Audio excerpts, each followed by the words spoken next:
So it's spooky season right now. This video is going to go up the day before Halloween, and we're big fans of Halloween over here at Synthetic Sports, as you can tell by the 0 Halloween-related videos we've uploaded. Better late than never, though. Yeah, so today we're talking about the 10 scariest NBA players. These are the players you just feared playing against, and really the guys you just did not want to mess with whatsoever.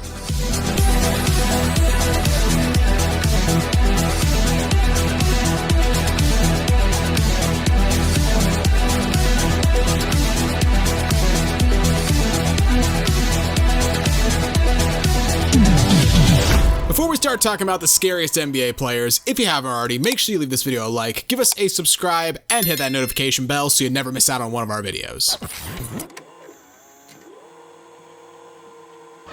Alright, so at number 10, we got Charles Oakley, basically the enforcer for the Chicago Bulls during Michael Jordan's early years. He only played with Jordan for 3 years, but in a time where you could just beat the shit out of Jordan when he was driving to the hoop, Oakley was the guy that was there to defend him. I mean, someone had to do it, also played for the Knicks. I mean, I even saw a clip recently. He basically backslapped Al Harrington in a Big 3 game. He was beefing with Steven Jackson while he was coaching him during a Big 3 game. The dude's still a menace to this day. He became an icon in 90s basketball with your Knicks, though. I mean, he was consistently one of the best defenders, best rebounders in the league. Dude just carved out of a career by being physical as f and rebounding like crazy. And the Knicks got him f***ed up. Remember, like, yeah, they 6 years ago, they kicked him out of the arena because I don't even know what he was doing. Apparently, James Dolan scared of him. Yeah, James Dolan scared him, so he just had to kick him out. And no one has the right to take that away from everybody else. And in this case, that did happen. Silence, heathen! That is bullshit. Bring him back. Next up, we got Vernon Maxwell, one of the best role players of the 90s, and he was a key piece on the Houston Rockets 1994 team that won the title. He averaged 13.5 points a game. He was a solid defender. Funny fact, though, during the 1995 championship run, the dude literally quit on the team in the middle of the playoffs because Clyde Drexler basically stole all of his minutes. Dude was salty that he wasn't starting anymore, so he was like, yo, I'm out, and then they went and won the title without him. Still, I mean, the dude was nicknamed Mad Max for a reason. He had some noteworthy incidents. In 1995, he ran into the stands during a game in Portland and started punching a heckling fan. He only got a $20,000 fine and a 10-game suspension for that. Different time. That might be a lifetime ban nowadays. Yeah, maybe. In 2000, he got in a fight with Gary Payton in the Sonics locker room. They left 2 of the teammates injured. Solid work right there. Gotta love that. Didn't even hurt Gary, hurt 2 other teammates that were trying to break up the fight. My favorite, though, is when he said this on a podcast recently, that he almost stabbed Hakeem Olajuwon during a locker room fight. Apparently, like, some glass broke in the locker room because, like, Hakeem got into it, and he, like, picked up one of the glass shards and apparently almost stabbed him. If he would have done that, he would have been banned from the Rockets organization. He would have been in life. prison. Yeah, he would have been in probably would have prison. been in prison, too. Number 8, we got Steven Jackson, one of my favorite players of all time. I feel like this guy is just hella underrated. Everywhere he went, he won. And this dude was just known for being completely fearless. I mean, Danny Ainge has said that he drafted Steven Jackson because he was fearless in a scrimmage against Cedric Ceballos before the 1997 NBA draft. Yeah, Steven Jackson was just a badass. So was also a part of the Malice at the Palace, which tough. Got him suspended for 30 games, losing $1.7 million. He was put on probation for a year. And fined $250? That's it? I love that he lost $1.7 million in salary, and the local government, I guess, of Detroit was like, yeah, you can find $250 for that. We'll just throw that on top. Still, though, like, on the court, dudes I'm not f***ing with, Steven Jackson is up there. Yeah, he's definitely on the list. Another dude I'm not fucking with is Karl Malone, and one of the reasons he's feared is the obvious reason we all know, which we're not gonna get into. Doesn't even need to be brought up, but I'm sure you know what it is, and if you don't, do a little research and you'll find out. Just Google his name. Dude was also just a straight asshole on the court, and he was massive. Like, go back and look at Karl Malone, I'm sure you know, but they don't make power forwards like that anymore. Dude was a bigger LeBron. Right, he was fucking huge. And he was the king of swinging elbows. He like, really was. Not only was he swinging elbows, those giant ass shoulders. I wish I could watch the finals back in the day. Him and Dennis Rodman just going at it.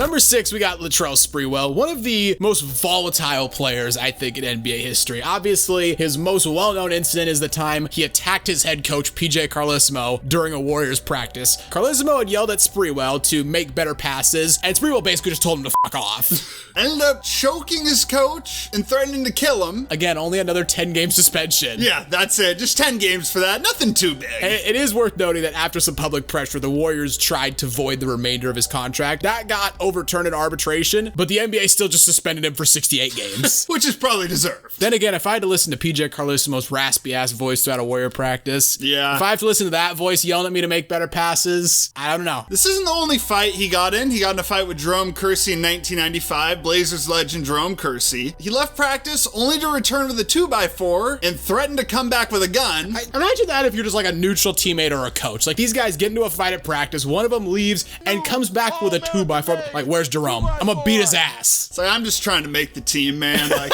there was the time he showed up to training camp in 2002 with a broken hand, which he claimed he broke when he fell on his yacht, although the New York Post claimed that he broke it in a fight. But who really knows what happened? I mean, he could have fallen on the yacht. Maybe he punched a guy on his yacht. That is possible. And then in 2004, he ended up retiring because he wasn't satisfied with the 3-year, $21 million contract he got offered. And he's got the infamous quote of, "I got a family to feed." Well, sell your yacht. I mean, you're breaking your hand on it. True. Dennis Rodman, a guy we've talked about before, obviously was going to be on this list. He started his career with the Bad Boy Pistons, so you know he's starting off at a good place. During a game against the Nets in 1996, he headbutted a ref. Fun fact about this, he was already ejected at this point, just had to add that as the little cherry on top. In 1997, he kicked a cameraman in the nuts, basically just because he tripped over him after going for a loose ball. The footage of this is hilarious. It was in our Villains video, but we'll show it again. Just so damn funny. I mean, props to the cameraman. He understands what's at stake. Yeah. He understands there's a bag waiting for him in like a district court somewhere in Chicago. His eyes just lit up with those money signs. Like, I'm about to get paid. It was like that. Do you remember that cameraman that got pushed by Devontae Adams? Oh, yeah. He claims he suffered like a concussion and like emotional distress, feared for his life. It's like, dude, I understand you're trying to go for the bag, but come on. And part of the whole Dennis Rodman being feared is the dude was just so unpredictable. Like, no one knows what this dude would do. He'd fly to Vegas and just go on benders. He'd change his hair. And now he's just chilling with Kim Jong-un in North Korea. So you just never know what he's gonna do. Now we got Kermit Washington because he nearly fucking killed a guy on the court. Seriously, if you haven't heard of this incident, it's fucking nuts. On December 9th, 1997, during a brawl between the Lakers and the Rockets, Washington punched Rudy Tomjanovich, who was running towards the altercation. Now, I'm not gonna show it because the video will get age restricted like that, but it's one of the most gruesome punches you'll ever see, and it was genuinely life-threatening. Tomjanovich suffered a fractured skull, a broken jaw, a broken nose, he broke other bones in his face, and his spine was leaking spinal fluid. Yeah, that's just, I don't even want to think about what that would have felt like. I didn't know your spine had fluid. Well, I guess it does. It was leaking like a damn car. Also, he went to jail for 4 years in 2018 because he embezzled roughly $5 million that was supposed to go to kids in Africa. That's just brutal. Come on, man. What are you doing at that point? You can't do that. You can't do that.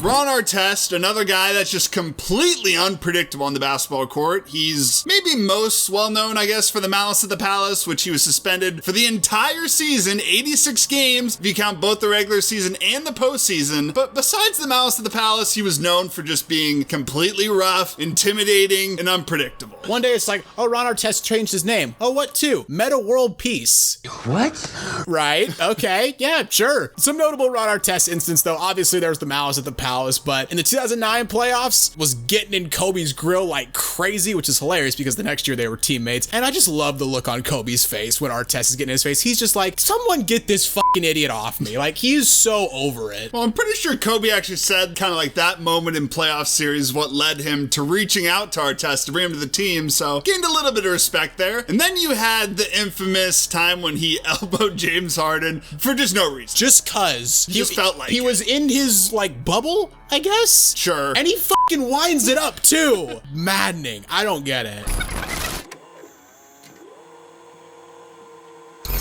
At number 2, we got Ben Wallace. Here's Ben Wallace. You just wouldn't, would ya? No, probably the last guy in the NBA. Like, if I had to pick a lineup of guys in the NBA I had to fight, he'd be damn near the end. Obviously, he's the third player on this list who was a part of the Malice at the Palace. Wallace kind of kicked off the whole thing by shoving Ron Artest for a foul that was, look, it's a little hard considering the game was pretty much over, but it's a massive overreaction. I mean, yeah, he was an intimidator, and then especially on the court, like interior defense, intimidator badge, Hall of Fame for sure. He won 4 out of 5 Defensive Player of the Years between 2002 and 2006. You did not want to fuck with this dude whatsoever. I mean, he kind of shut down Shaq in the finals. Like, this dude, interior defense, what was he, like 6'9" somehow, and he would shut down any 7-footer.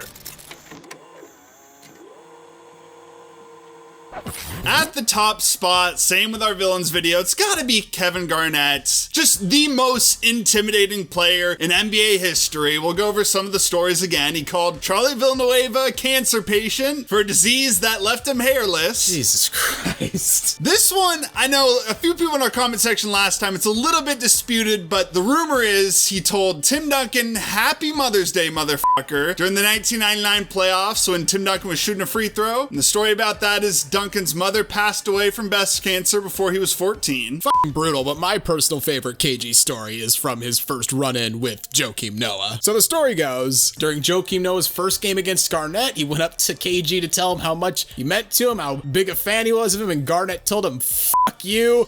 The thing about Garnett that I think makes him the scariest is, like, not only was he like an incredible defender, super physical, he had that like crazy mentality, like his eyes during games, like you could never predict what he was gonna do. Also, he, more than anyone else on this list, had the game to back it up. He would do all this crazy shit, be physical as fuck, super hard-nosed defense, trash talk, intimidation, and he'd drop 40 on your head. The intensity was just off the charts, and I just think of every time I think of Kevin Garnett, a highlight, any sort of moment, the dude is just dripping in sweat. Like, the dude, most intense player maybe ever, insanely physical, one of the GOAT defenders, and like we said, the scariest dude on a basketball court. Fucking terrifying. That's the video, guys. Who do you think is the scariest player in NBA history? I'd love to hear what you have to say in the comments down below. If you enjoyed the video, consider leaving it a like, as it really does help us out. And while you're here, why not check out some of our other videos as well? And don't forget to subscribe to Synthetic Sports.